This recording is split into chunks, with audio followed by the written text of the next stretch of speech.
Goff and Jared Small of DraftSharks.com here to rank the top best ball stacks for your 2024 tournament drafting. And Jared, before we get to those rankings, if folks are churning best ball drafts, then they've probably already checked out our best ball strategy. If you haven't, you're missing out. You can click the link in the show notes to read the full thing. But the tip specific to this episode is build stacks, but don't reach for them. So first part, why are we building stacks? Yeah, for upside, really.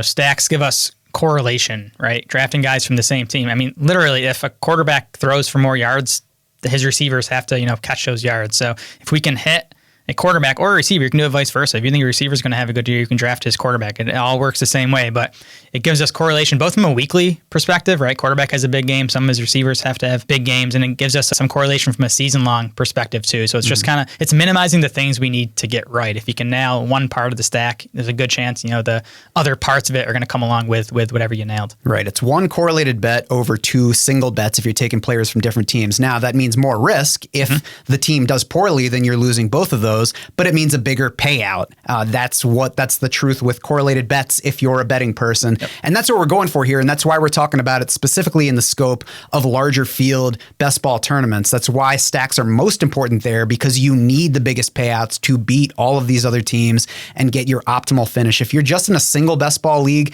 stacks are still good because you're still making a bet on every player that you draft. Yeah. And the better that one player does, the better other guys on his team are likely to do. So they're less important, but they can still matter. The other part of this tip, we want to build the stacks. We don't want to reach. Why are we not reaching? Because in these big tournaments, a lot of people, let's say we're talking about a Jaguar stack. It's going to be the first team on our list here. Spoiler. Yeah, a Jaguar stack. If you reach for Trevor Lawrence, you're facing other teams in that contest that either got Lawrence at ADP or got him past ADP, got him cheaper than you. So it's tough to win when you're spending more than another team on the same exact stack. Right. To put it simply, the more you reach for a player, the more value you're giving up to get that player. And when you give away that value, then you're hurting your own team by cutting away at the value that you got by building that stack. Yep. So we're going to be paying attention to best ball ADP to help avoid reaches. We're going to be referring to the best ball ADP numbers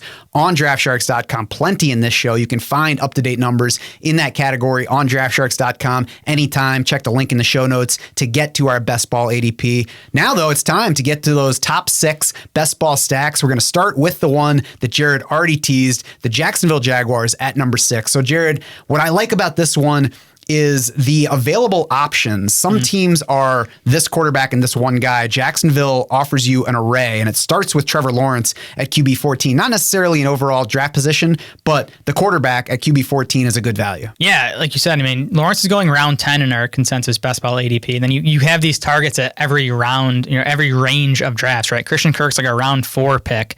Evan Ingram and Brian Thomas round 7-ish picks. Gabe Davis round 12. There's flexibility when you're building a stack, which is always good. That helps us not have to reach, right? In these stacks where it's a single wide receiver that we're pairing with, you kind of have to reach to make sure you get it. So that's nice with this stack.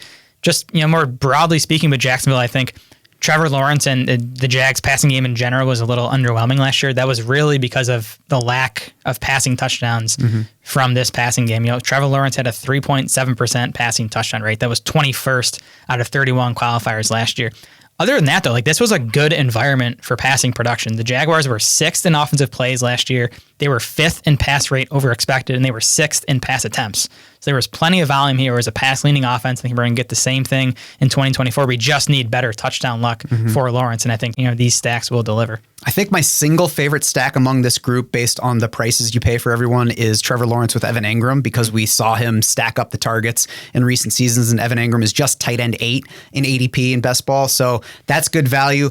But I think if you're going here, it's a good spot to try to get 2 of these Jaguars pass catchers with Trevor Lawrence, because if he does hit, it's going to be primarily passing. He does bring a little bit of rushing, but there are some other quarterbacks that do a lot more rushing, and maybe it doesn't help you as much to put 2 pass catchers with them. For sure. I have drafted a lot of Gabe Davis in best ball. It's a little dirty to admit, but it sounds cliche, but he is truly a better in best ball player. Look at his numbers last year. He had multiple top 12 scoring weeks. I know he's going to a new offense, but I think he's going to play a similar downfield red zone role where he's not going to be consistent, but he's going to have these games where he goes over 100 yards or where he scores a touchdown or 2 that are really going to help in best ball. At a wide receiver 62 best ball ADP. I think he's a value there. Yeah, he was especially enticing before they drafted Brian Thomas Jr. in round 1, but even so now he could easily outscore Brian Thomas Jr. Yeah, I mean, this is a base 3 wide receiver offense where both those guys are going to be on the field plenty. Number 5, the Dallas Cowboys. Dak Prescott at QB9. He's going earlier than Trevor Lawrence, but also a value. He finished QB3 last year in total points, so we know that he can score. We know who his dominant number 1 wide receiver is, Jared, but I think you can still consider Dak Prescott even if you did not start your draft with CeeDee Lamb.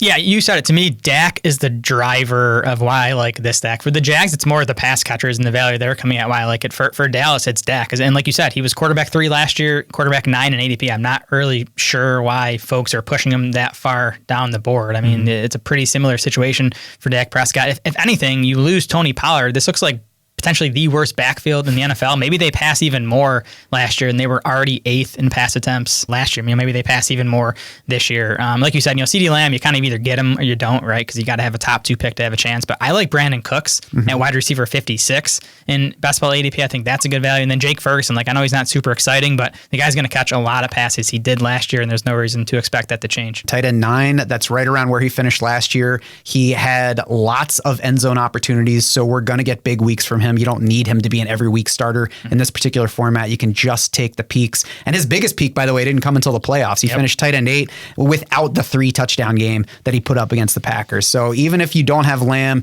you see Prescott, especially if he falls past ADP, take him, look at Cooks, look at Ferguson, try to put both of them with him if you can. Maybe Jalen Tolbert later if you want, but I'm less interested in him than the other components here. Yeah, and there's been some Jalen Brooks buzz as well as the potential number 3, so I'm mostly avoiding that situation for now. As we get deeper into August and we potentially get an answer to who the number 3, I think that number 3 wide receiver could be a nice best ball pick just because this offense is going to throw so much. Right now, we just don't know exactly who it's going to be. Number 4, Green Bay Packers, Jordan Love at QB10, also potentially underrated based on how he finished last season. First half of last year, he looked like a guy that was kind of being carried along by touchdown luck, but then he was like, nah, I'm really good, and I have a bunch of pretty good receivers here as well. So QB10 this year, and then similar to Jacksonville, there's a range of wideouts that you can put with him. Yeah, very similar to Jacksonville, where, listen, I have no idea how this Packers wide receiver core is going to shake out. I even think, in a managed league where you're setting lineups, I'm probably not going to be drafting many of these guys because I do think we saw it last year, and we've really seen the Packers do it over the past few years. They like to rotate wide receivers. They're going to have, 4,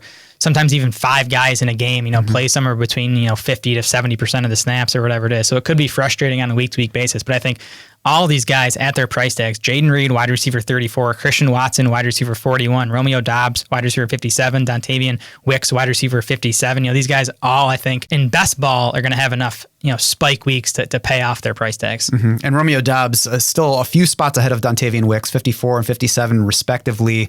I know that the fantasy marketplace loves Wicks and wants him to break out. I think that has made Doubs a value this year. I can't believe Doubs is still going ahead of Dontavian Wicks, honestly, with all the Wicks buzz there is. It's a situation to watch in training camp because Doubs was clearly ahead of Wicks in playing time last year, but Wicks was just the better player, basically any efficiency metric you want to look at. So the snaps are going to be tough to project here. We'll try to look at preseason action and all that stuff to figure it out. But even once we get into the season again, I think it's going to be a rotation. It might even change from week to week. Yeah, Matt LaFleur's even said it. He likes that his wide receivers give a whole bunch of a range of talent that he can just mix and match as he sees fit. If you do select Jordan Love or any of the Packers wideouts as you're working through a best ball draft, your draft war room will highlight teammates the rest of the way. That stack finder makes sure that you don't miss opportunities to combine teammates into stacks like we're talking about. And there's a different emphasis on the stronger correlation. So you're not going to see the same highlight on a Packers running back if you have Jordan Love as you will Dontavian Wicks, because we know the wide receiver to quarterback correlation is stronger. So you'll see those highlighted as you draft. You won't miss those stacking opportunities, and you'll see the best ones highlighted the strongest. Number 3 in our rankings of the top best ball stacks for 2024, the Seattle Seahawks. Jared, we're going to talk about these guys in some form on, I think, pretty much every show that we do the rest of the way.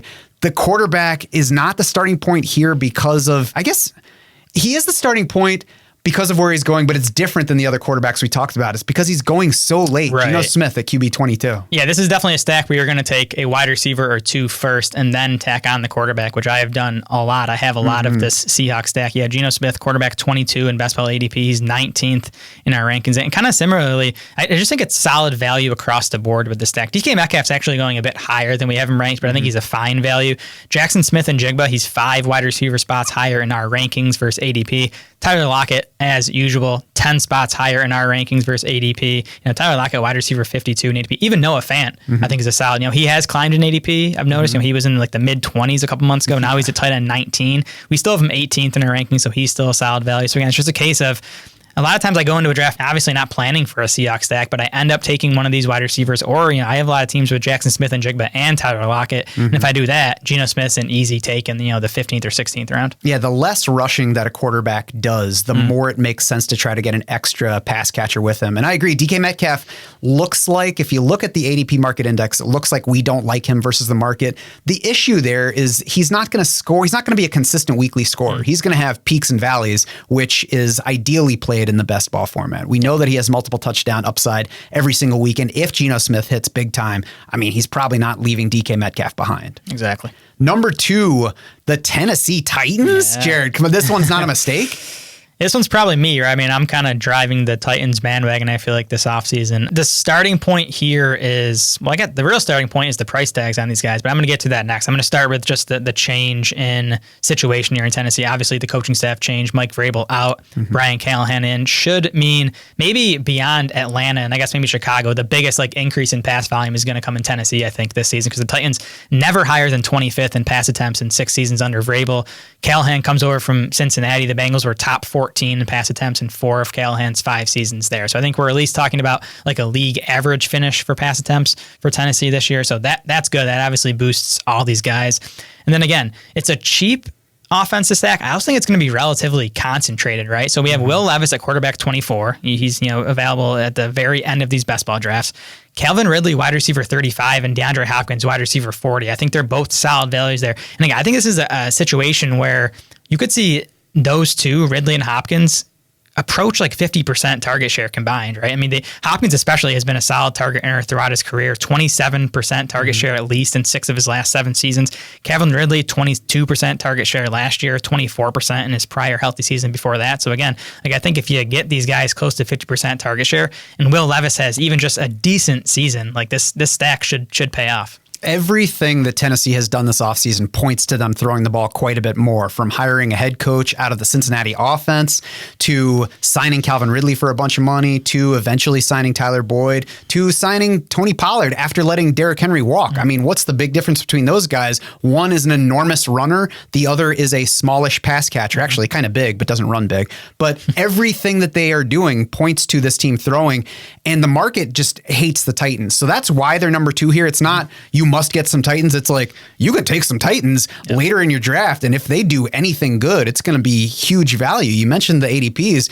QB 24 for Will Levis, wide receiver 40 for DeAndre Hopkins, wide receiver 35 for Calvin Ridley. Normally, if a guy who has been as good as DeAndre Hopkins is all the way down at wide receiver 40, it's because there's another receiver on his team getting pushed way up the rankings. That's not the case. Yeah. You don't have to be out on any member of the Titans to be in on another member. You can buy whatever one you want, wherever you want. They're just they're free squares where the spots where they're going, even if that specific player lets you down, he's not going to kill your tournament chances. Yeah, and I'm glad you mentioned the running backs too, because I think this is a good stack to add a running back to Will Levis. Maybe you take one of the wide receivers and one of these running backs. You mentioned Tony Pollard being a good pass catcher. Tajay Spears, especially for a rookie running back, was excellent in the passing game last year. Callahan, multiple times this offseason, has talked up both these guys as pass catchers. So I think, Ridley, Hopkins, and the 2 running backs, those might be the top 4 targets on this team. Again, I think it's going to be pretty concentrated, which we like for our stack. So I think this is a situation where, drafting one of those running backs as part of the stack makes a lot of sense. And we at least know going in this time that it's not time to draft Chigakonkwo. Yeah, I'm with you there.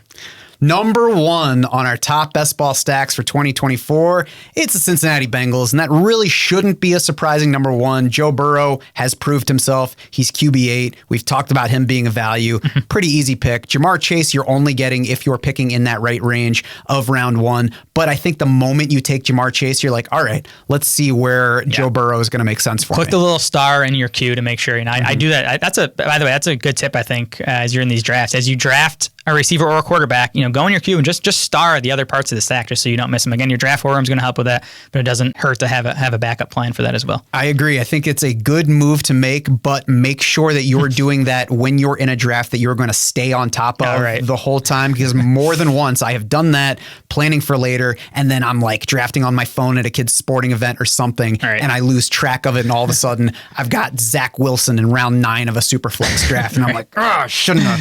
So, know your situation for sure. Yeah.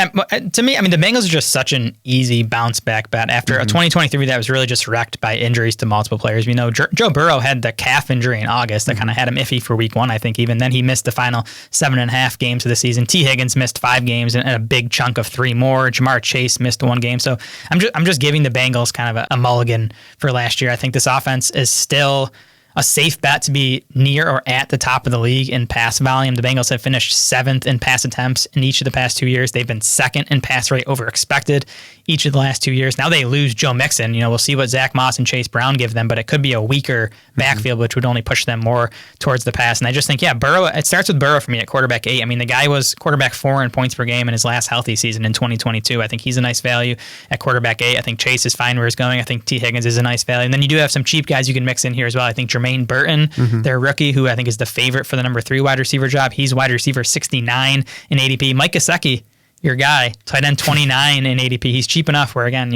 a good offense, maybe he just happens to score 6 touchdowns, and if he does that, he's going to easily pay off his price. Can I point out that going from that, we've gotten to the point that Mike Gesicki, you just called my guy. We're like several years removed from me being the Mike Gesicki hater on staff. So I would just want to take a moment to point out my flexibility and how much the market means as opposed to liking or hating individual players. Very brave of you. Oh, thank you.